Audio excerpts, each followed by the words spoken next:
Welcome, everybody. And today we're talking more business. We're talking the business of actually working with customers, which I think is a big barrier for people when they're like, great, I understand how to work on the pianos. Like Michael just showed us. He's like, I know how to do these coils. Great.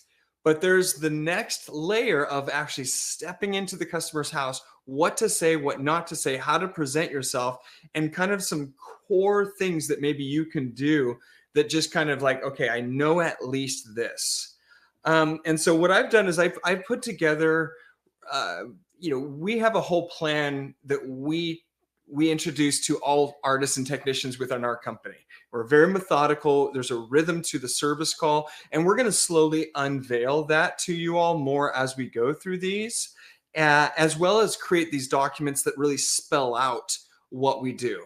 And so for today, I'm going to line out 5 things that we artisan techs live by, really. And it really sets the tone for all of our service calls and makes for a great interaction no matter what. So I know that in this actual lesson, we were going to talk about, the business of presenting things. This is kind of the foundation. Before you do that, these are the things to keep in mind and practice that. Not that you can really practice it. You just need to embrace it. So hold on while I take a drink of this nasty Arizona water. Sorry, Janice. The water here is not great. Phoenix water is terrible. If you really want to try bad water, go to Parker, Arizona.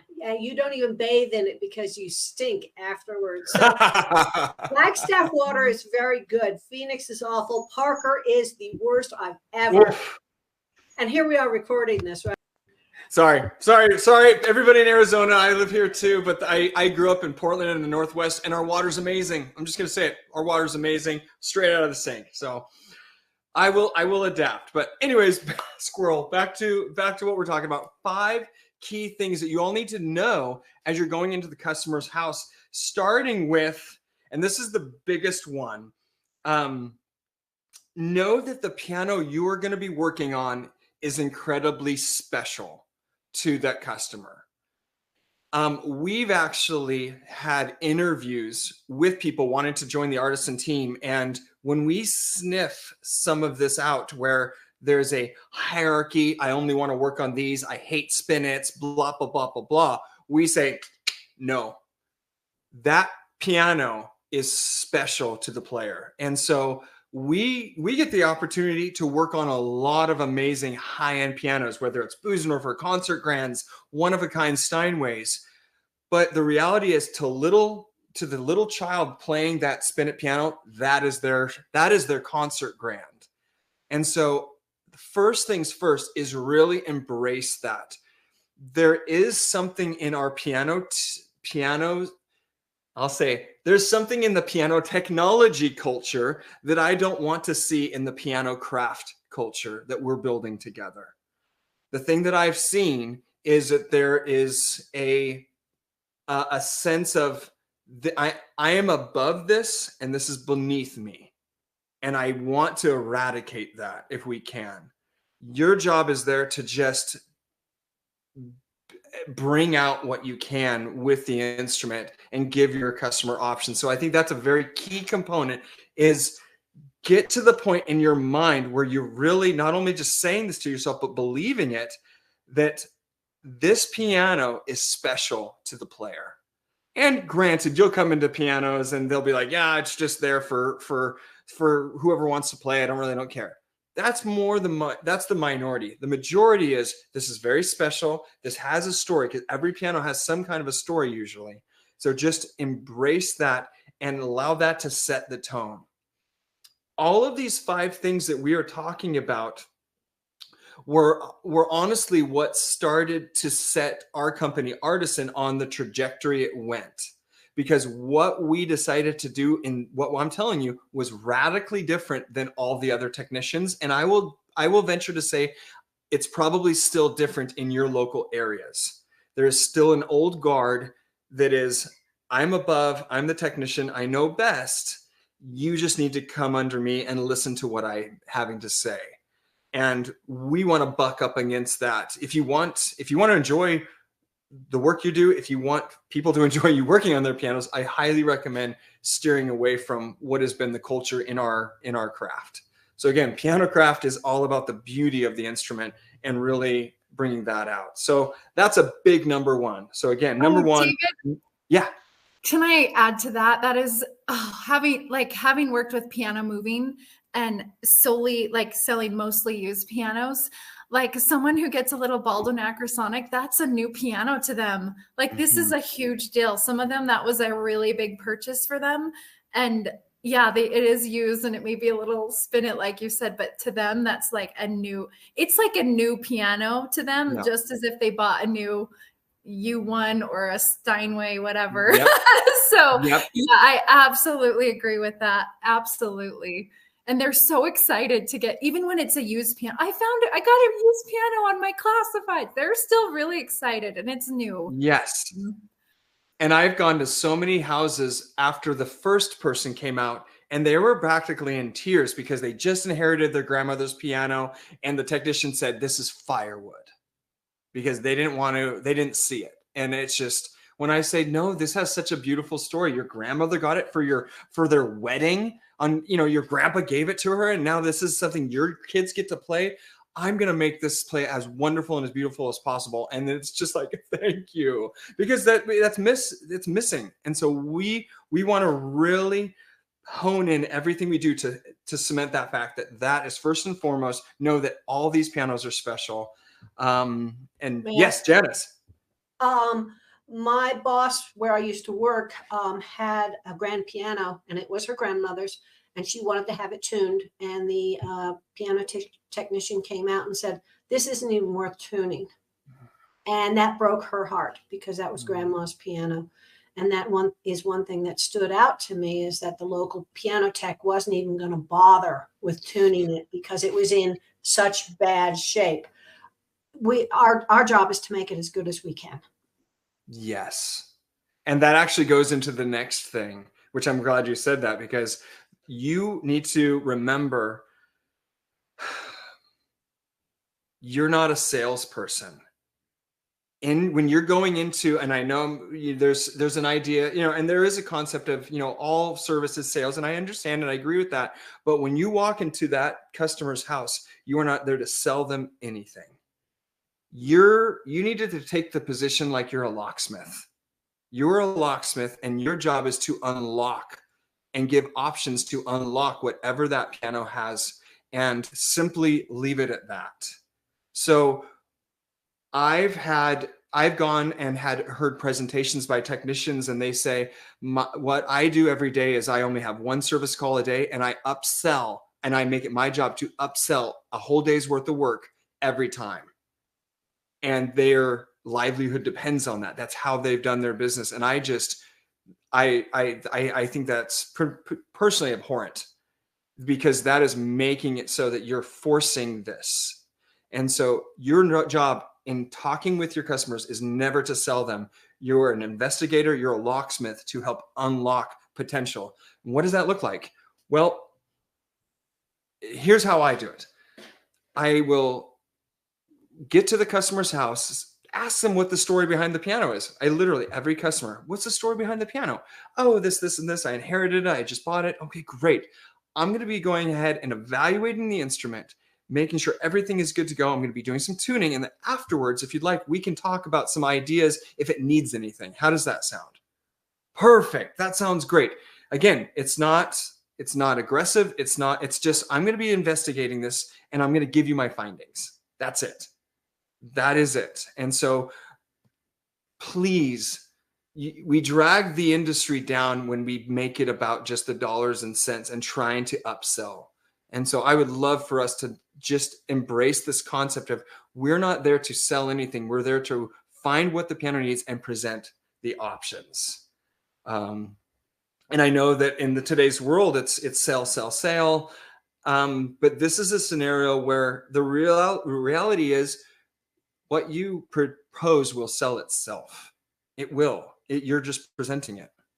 So that's kind of goes back to something you said a few weeks ago, in that, let's say the piano can't even be tuned, and you've come out, you started your evaluation, and you have to kind of like stop and then have that discussion with the customer saying, unfortunately, I can't get beyond X, Y, and Z, Mhm. for whatever reason. And that's where you were saying that, you would possibly charge only a service call for coming out and doing the eval, and not charge the full tuning / repair rate type of thing, right?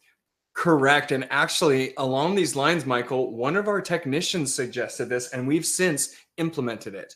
And that is, you're right, we won't charge the full tuning rate. So let's just say we won't charge the 250, we'll charge 195, which is our service rate. And then guess what we do? We give them a coupon for $250 off their next upright, or $500 off their next grand piano from our local piano store piano provider.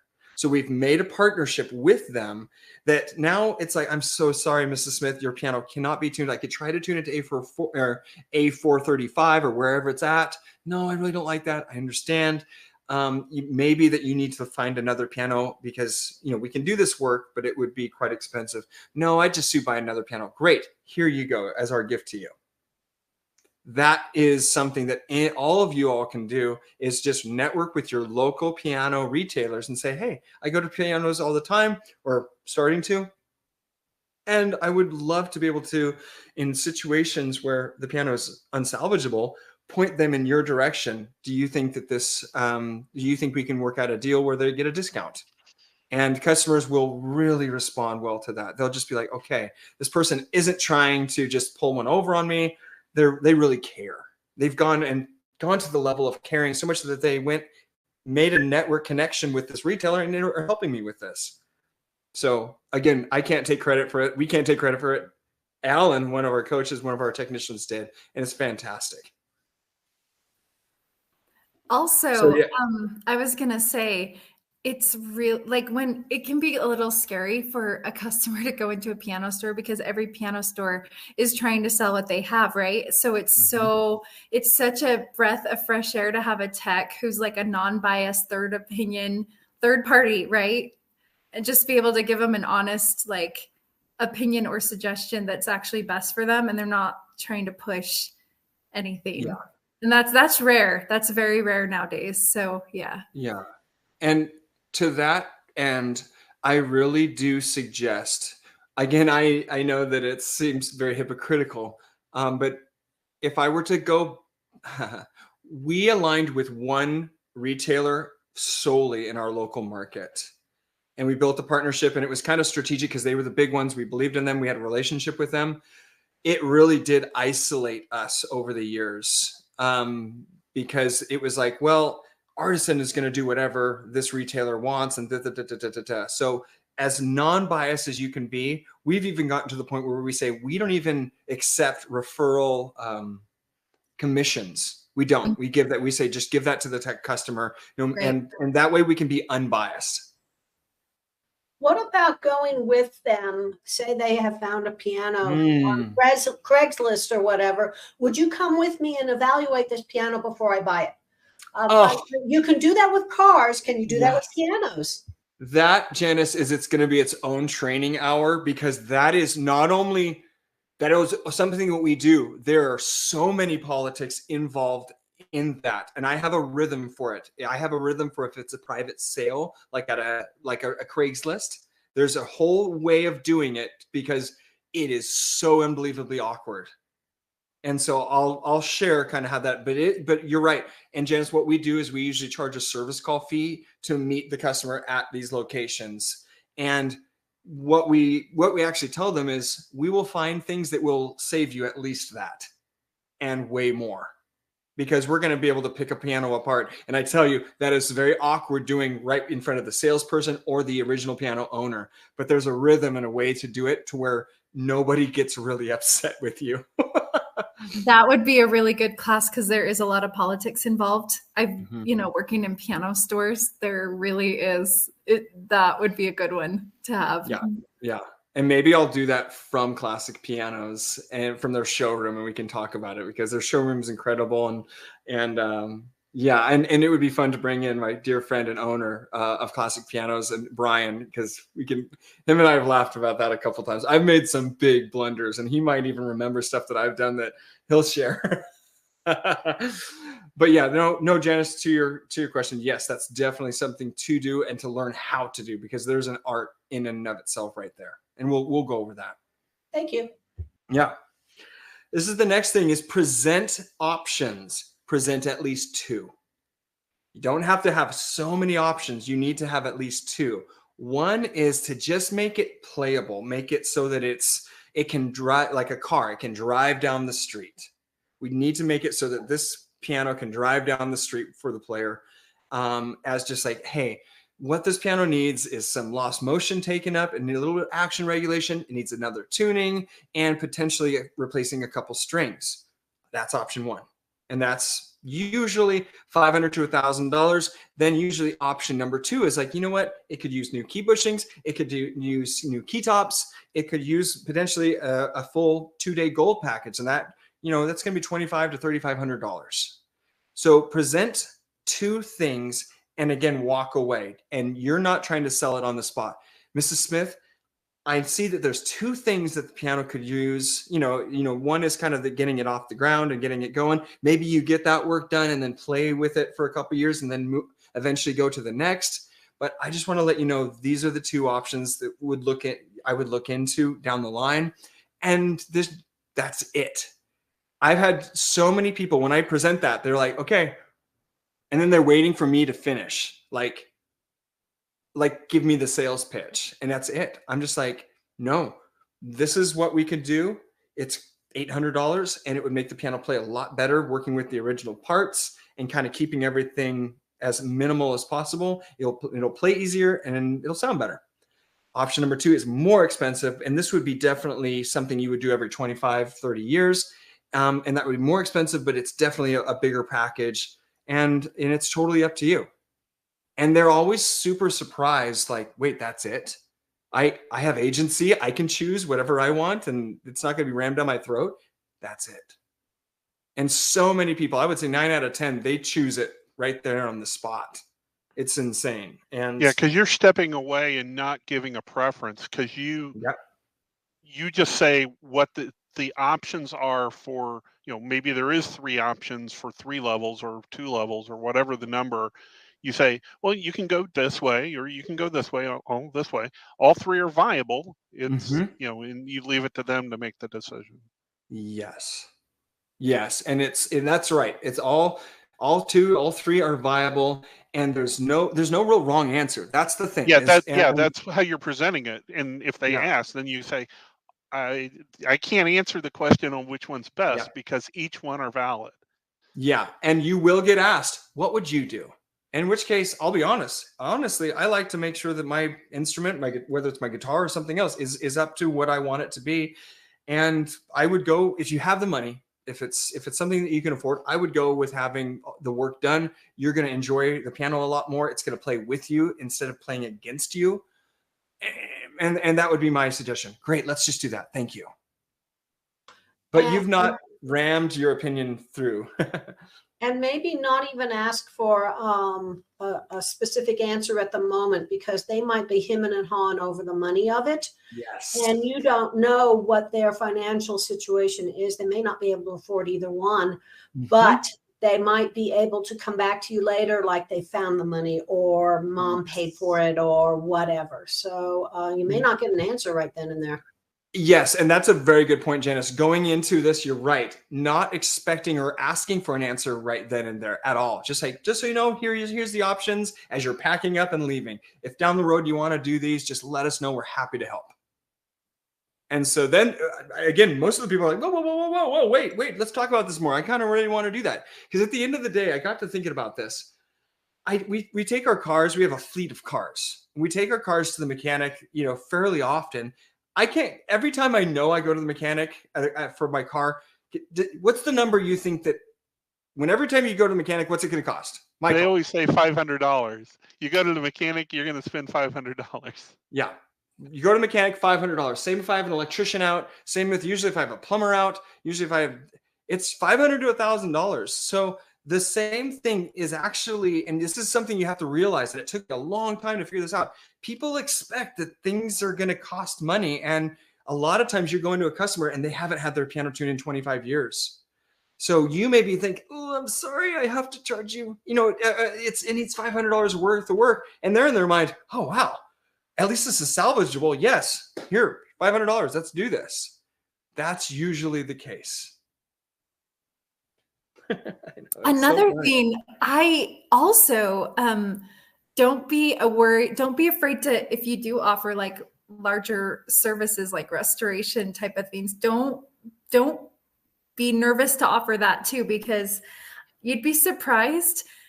The two kinds of customers who do that, the piano's either like a family heirloom and sentimental to them, and it's worth it to put in that kind of money, especially those big old beautiful uprights, or they just love the look of those turn of the century pianos. They don't make them like that anymore, and that's what they want. And you'd be surprised how many are actually willing to, and so don't be, if they mention like, oh, it's an heirloom, and they might want to do something like that. So don't hesitate to at least offer like a larger thing as an option either. That is so funny that you mentioned that, because that is so true. When we were running a restoration facility, we would do about 50 pianos a year, so about 4 a month. And we would have people come into the shop and they had this piano and they said, is it really worth the money to restore that piano or this piano? And I said, no. Our customers are not bringing in their pianos because they feel like it financially makes sense. And they're just like, wait, what? Why'd you just say, you just said that? I'm like, yeah, that piano over there is a Spinet. That piano is worth $0, and they're putting $25,000 into it. They will never see more than $500 out of that piano, even with us doing all that work. Usually it's about half. Somebody puts $25,000 into a piano, you might be able to sell it for $12,500. Well, then why do people do it? Because they do not want another piano in their home. They grew up with the piano that has sentimental value. It means something to them. You might have seen in our office, there's a bicycle in there that it's in some of the shots. That bicycle was given to me by my grandpa. I had a picture of me on that bike every year of my life until I was 18. I don't care if I have to sell anything to keep that thing in good shape. That it is a part of me. These pianos are a part of your customers at times. And that goes into the fifth and final talking point, which is know the value of the piano. Not only know what it's probably worth in and of itself, but know that may not make any kind of a difference, and be okay with that and just embrace that. Because I work with technicians and they say, I don't even recommend work on a Spinet. And I'm like, that's ridiculous. That's ridiculous. This is meaningful to them. They would spend $2,500 on their $200 Spinet to make it play better, because it's meaningful, and we're robbing them. We are robbing them of enjoyment of their piano if we are coming into it saying, no, it's not worth it. That is a crime in my book. And so know the value. Know that Spinets, at a store, max amount anybody's going to spend on a Spinet is $1,500. $1,700. Console, up to $2,800. And we're going to create documents, just so you all know, we're literally in the works, creating a whole nother platform. We have this, we have the group chats and stuff like that. We also have the video. We're creating, Stacy, can I say this? We are, right? That's what you've been working on all day. Yeah, you can say it. So we're also creating the helpful resources product. And so that's just another offering, and you'll be able to go through and you'll see, here are the 5 things Artisan, we do in pianocraft going into the customer's house. I also want to create a document saying, here's what these pianos are generally worth. Just so that you have an idea going into the home. Okay, historic upright piano, original condition, 100 years old, usually up to $500, up to $1,500 max. Okay, that's good for you to know, because people are going to ask you, well, I'm at my old upright piano and you just recommended $2,500 worth of work. Is it worth anything? Yeah, this piano as it sits is worth about $500. If we do the work, it'll probably be worth $1,500. Oh, okay. then yeah, let's do that. You need to become experts in the values. Even if you're not 100% sure, become an expert in the values of generally what pianos cost. Visit piano retailers. Look online in your area. And again, it is location specific. There's, for instance, up in Seattle, people pay more for pianos up there. It's kind of crazy. So when we're doing appraisals up there, they're higher. So are you going to do it by brand? Like, okay, say I have an 1893 Emerson, which is actually a Baldwin. Mm-hmm. You know, we're going to do it by style and age. And so we'll say, hey, this is a console pianos. Console pianos were really big in the 70s up till now, kind of. You have consoles in studios. So we'll kind of break it down here and we'll give ranges. Good condition, bad condition. Again, I'm saying this as we're basically kind of creating this document right now as we speak. And so Stacey's probably just taking notes. Oh, so you get to say what we're doing and Stacey gets to do it. So we have this joke. Stacey. Yes, we have this joke between Stacey and I, and basically I'll text her an egg, and she'll know that this is like an egg of an idea that basically she picks it up and puts it away, and then it doesn't go to waste, and eventually we come back to it. You lay the egg and she creates the omelet? Is that what you're saying? I try to grow chicken. She tries to grow chicken. That's what it is. No, that's 100% what it is. And now that I mentioned, think about this. There were 5 things. Let me just make sure, because we have one more to talk about, and this is a big one, and a lot of people have a really hard time with this, especially early on. So right off the bat, we have first, know and believe that the piano is special. It's number 1. 2, you're not a salesman. You're not a salesman. Don't go into this as being a salesman. Number 3, present at least 2 options. And then 4th, know the value of the pianos, which we were talking about there. The 5th one, it's okay not to know the answer. It's okay not to know the answer. And the worst problems that I've had in customers' houses have been when I pulled something out of thin air just to be like, I think this.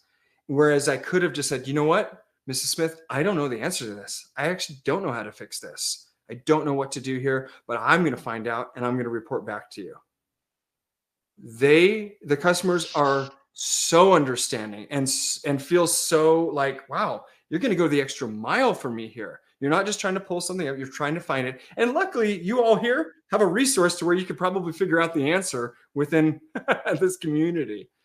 So be okay with saying, I don't know. And again, that was hard for me early on because I felt like, no, I need to be able to know everything. I'm just getting into this industry and I need to show value and I need to show that I know what I'm doing. I don't know the answer to that, but I'm going to find out. Right now, I don't know the answer to that, but I'm going to find out and I'm going to give you a call tomorrow and we're going to figure this out. That's it.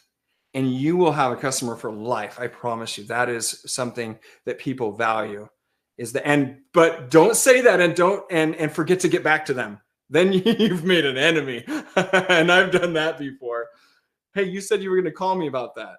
Ooh, you're right. That kind of goes the same way as if you're creating an estimate and you set a deadline of when you're going to send the estimate to them because you're doing some research for them. It's kind of the same thing. You make a commitment and you hold to it as far as response. Even if it's responding back to them, say, hey, I've run into some issues getting the data. I'm waiting on this X, Y, and Z from a vendor to get the details. I wanted to follow up with you just to let you know that I haven't forgotten about this and I'm still working at it. And that is the thing that your your competitors are horrible at. They just are. Piano technicians are horrible at paperwork. We just are. I'm sorry. I mean, maybe it's one of those things that somebody's like, hey, John, he's like, hey, I'm actually good at piano tech, or I'm good at paperwork. I'll be like, get out of here. You're not a piano tech then. No, that is very true.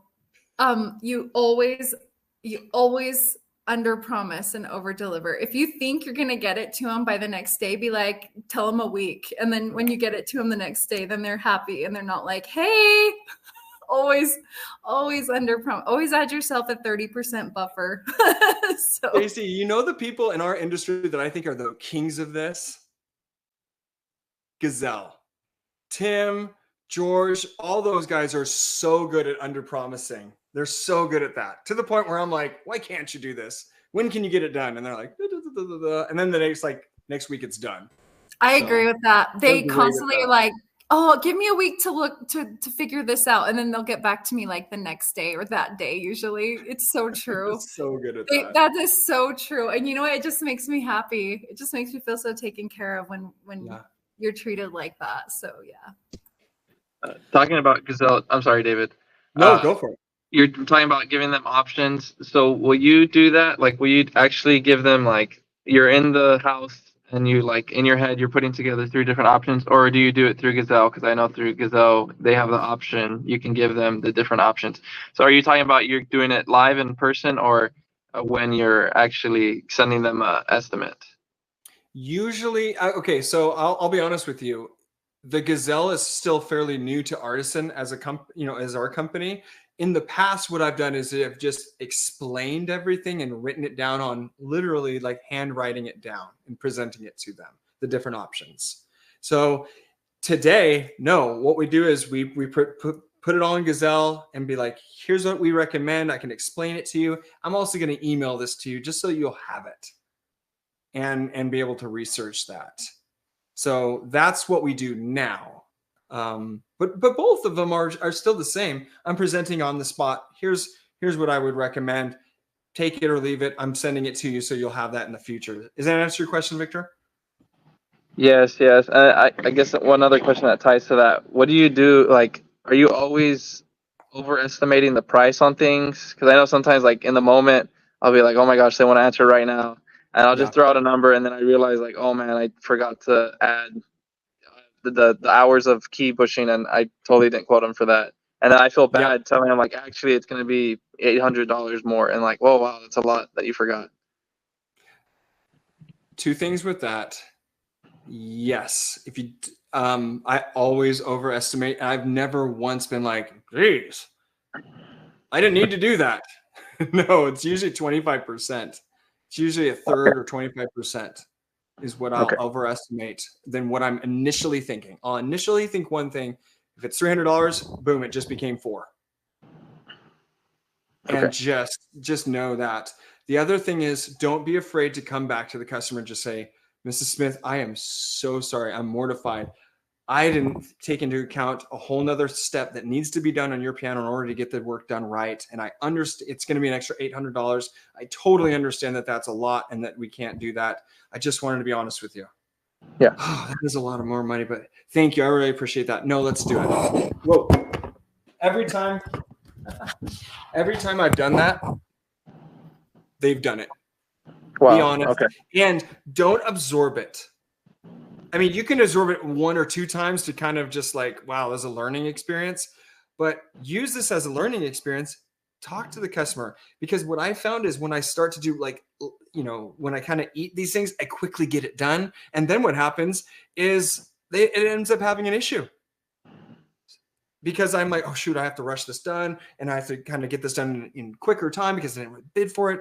No, communicate with your customer that you made a mistake, own it, and be humble about it. You could even say, hey, I can meet you in the different. I can meet it in the difference. Say, I know it was $800. I can do it for 4 because again, it was my mistake for doing that. Even if you do that, that's you're half better. Yeah. Oh, yeah. No, that's great advice. That was the best advice. Or don't be afraid to give them a range. Like whatever your gut wanted to say, Victor, just go like that 25 or 30% more. Be like, it's going to be between this and this, but let me send you an estimate later, an official. Then you can think about it. It's okay to not. Yeah, that's actually, I like that idea. You can give a large range and say, hey, let me go through the numbers and send you an official estimate. Yeah. Always. Sometimes customers do want an answer right away on the phone. A lot of times they're like, well, how much will this be? And I'm like, well, it could be this or this, just depending, and sometimes that big range, as long as they have some kind of number in their head, like Like, okay, it's not going to be less than this. It's not going to be more. Like that is really helpful. I've found too. Yeah. That was David. That was gold. That was gold. What you Oh yeah. Gold Yeah, advice. I feel that's like the main issue. I always feel like I always underestimate. I'll say like a really low number, and I think I do it because like I just want them to get the work done, and so like I'll be like, let me just say like the lowest possible cost, I guess it would be, but then it always costs way more than that. So I think I just need to get out of that habit of doing Yeah. that. Just so all you know, our goal here within Artisan and within this group is to 5x at least what you all are paying every month. We want what you're learning and what you have access to every month to be 5 times more valuable than what you're having to pay to get it. And that's why we're creating more of these documents, these done for you, these things that you can have at your beck and call, because these things are valuable. The reason I knew to say that is because I have 25 years of doing it and really making all the mistakes. There's not one thing that anybody has done that I'm like, oh wow, I've never messed up that hard. That's just not the case. There's a lot of horror stories, and some of them will save you more money than others. You know, with that one right there, Victor, that is one that will really help you be that much more profitable.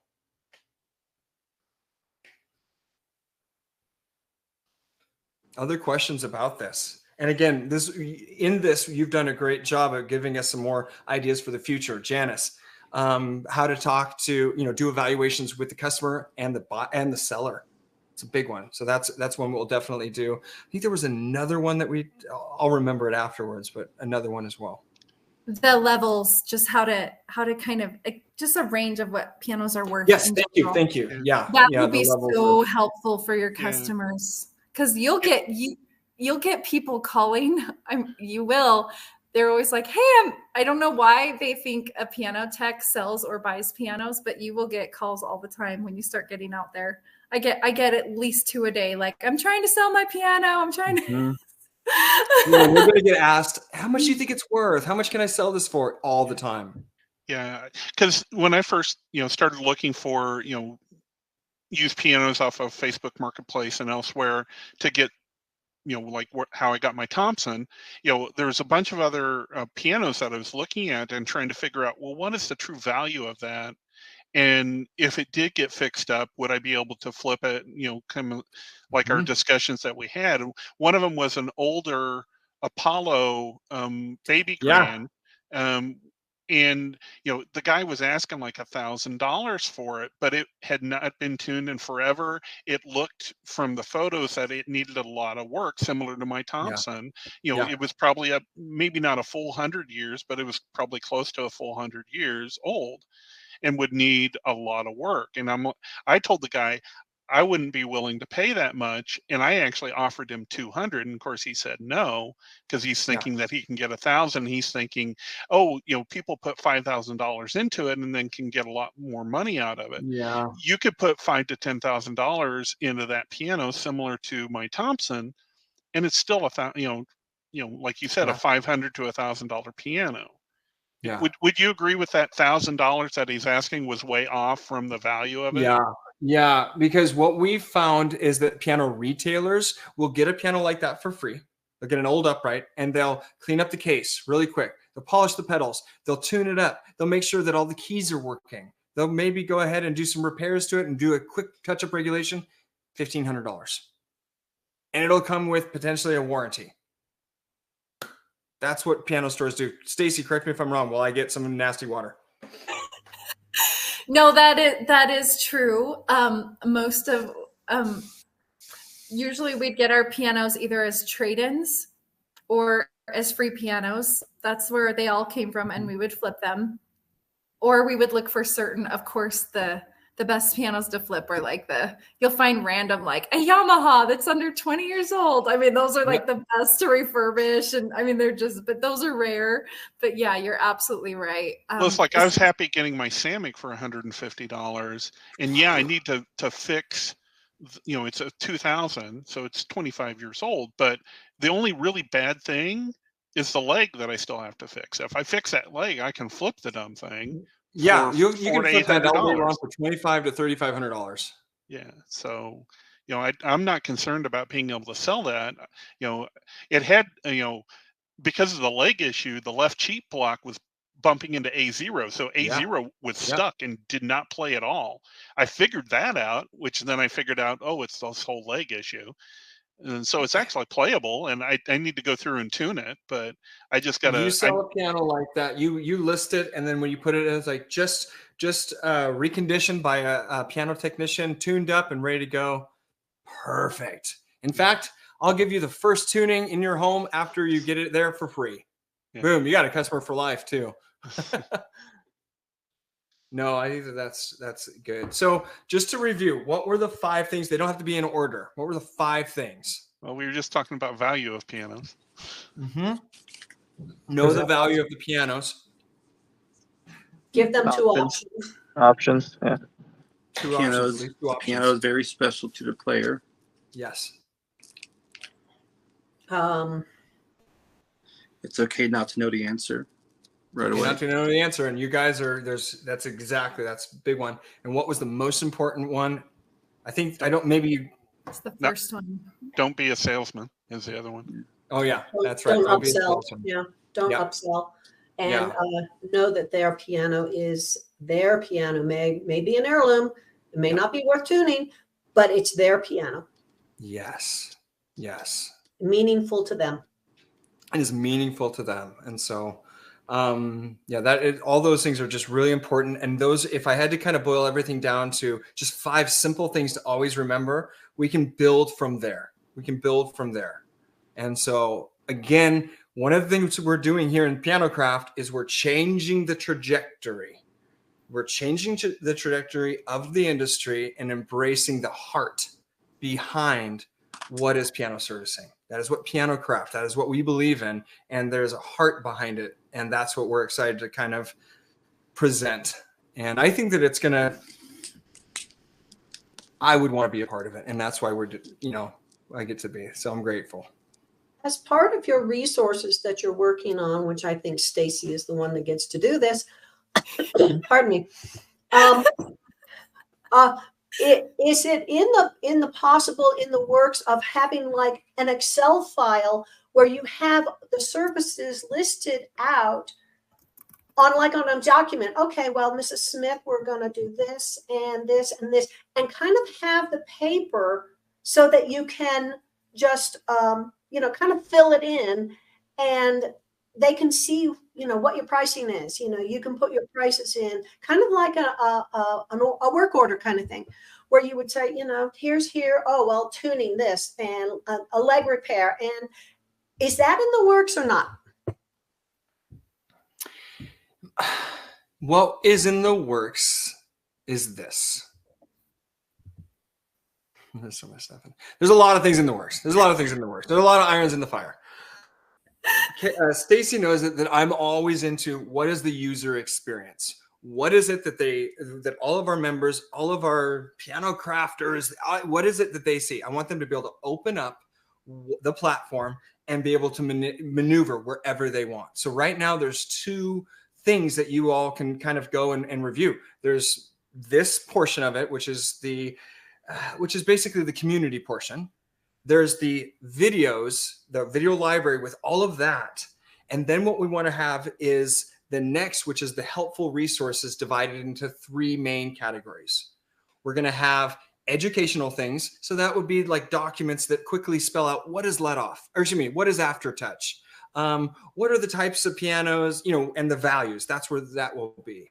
And then we're going to have something like done for use, which is the tool list. The things that you need to have to get the job done. And then finally, partnership discounts and deals. People that we're a part of and that we want to go ahead and pass that value on to you all. And we're in the works with that.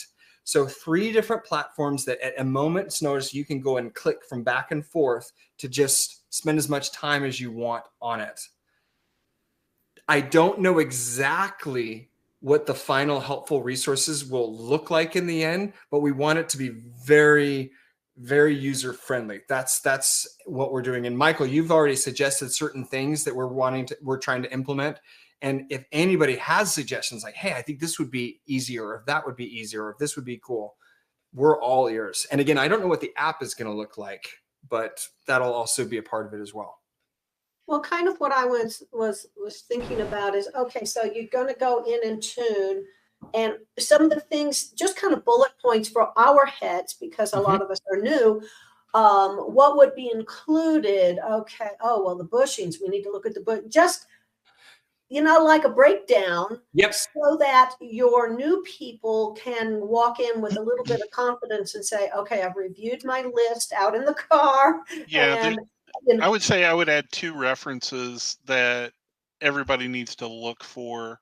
One book, I'm trying to still find a copy, but within the PTG, they have a piano technician's guide that kind of gives a reference of the number of hours that it takes to do certain jobs, certain That's a good activities. resource. That's a really wonderful resource. It's a little small, doesn't cover everything, but it gives a start of a ballpark of, how much does it take to do, somebody that is more experienced. So, I estimated it'd probably take twice as long on their estimate for like key bushings. I think they estimated 4 to 6 hours, and I figured it'd take me 8 to 10, just because I was new at it. Yes, that's I knew the technician for that who created it. His name was Joe Garrett. Yes. And he was old school. He was, bring a cigar to the customer's house kind of guy. Funny. Yeah. And then, there's a resource called the quote unquote G piano guide that is supposed to be a more comprehensive book talking about the number of hours that take on certain jobs. Whether it's, repinning hammer, doing hammers, repinning flanges, and it walks through, what a full regulation would be and stuff like that. So those type of references will get some of that information. I've also been picking my, since I have access into Gazelle, it has a master service list, and, looking through that to see, what am I comfortable doing and adding that to my list. And stuff like that. So there are other resources, but that's a more difficult thing to kind of list out. Yeah. Well, and there's a third one too that everybody needs to have, and that's a Pierce Piano Atlas that has all of the serial numbers for all the pianos pretty much ever created, so you can actually date. Customers love that. Yes, right there, Michael. When you're at a customer's house and they're like, I don't know how old this piano is, and you're like, hold on just a second.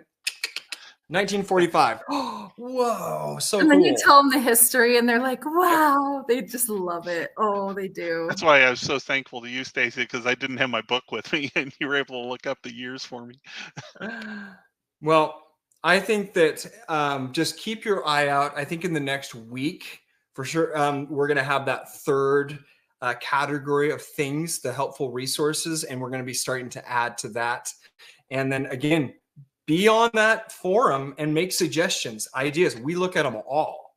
And the more of those things that you give to us, the more we can kind of get on it, because this is the time to do it. And we're playing around with this. We're having fun with it. You guys are so patient with us. So thank you. Can I share a story really quick? Yeah. I burst my sister's bubble. So she got a piano that she's having delivered today from one of her friends that just doesn't have room for it anymore. So she sent me a video of someone explaining like the little problems that it has. So she sent it. She was like, hey, can these problems be fixed? What do you think? So she sent me the video and I was like, okay, that note is probably has a obstruction at the bottom, or the damper is not being removed fully. That string does need to be replaced, but it's a double, so it's not it's not important, but you do need to measure it out and send it since it's a bass string and not the higher register. And I was like, but there's one thing that's hard to fix. You're like, what? I'm like, it's a spinet. And she's like, what's a spinet? I was like, pretty much you're going to put more money into it, but if it's sentimental, it's worth it. But I kind of busted her bubble. She's like, I don't want to put any money into this. I'm like, oh. I'm like, yeah. That is hard for today.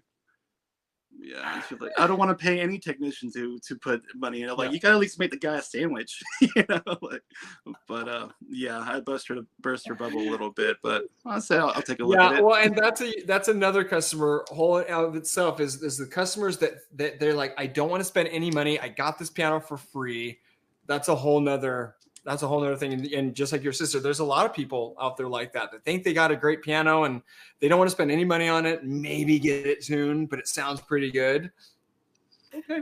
Yeah, that is hard when they get the expensive free piano. That's a hard discussion to have. Well, that's like for a car. There's a difference between getting an oil change and having service done. You know, a tuning is like getting an oil change. A service is like getting tires rotated, getting brakes done, and other mechanical stuff on a car. That's exactly the analogy to use.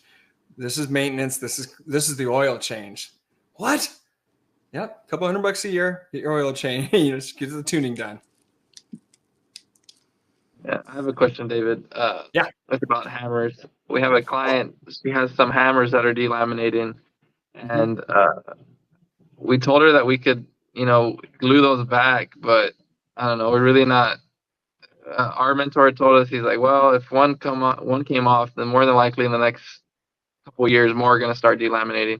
So, would you glue those back, or would you replace all the hammers? I would give them two options. Okay. Yeah. So option one would be we can glue them all. We can glue that are popped and tell them up front that others may pop in the next 6 months to 2 years. And option two is replace all the hammers, right? Yeah. That's what I would do. Yeah. It makes it a lot easier. Here you go. You don't even have to be the one to decide. Yeah, that makes sense. Yeah, that makes a lot of sense. Also, just making sure you let them know that if we do the first one, letting you know more might come with it. So more might come with it, but at $4,000 for new hammers and regulation and stuff like that, it's a lot less expensive to just glue them up. So yeah. All right, I have to go. I will see you on Friday. Hopefully that was helpful, and I'm looking forward to seeing you guys on Friday. Sounds great. All right, I can't remember. Stacy, how do I get out of this thing?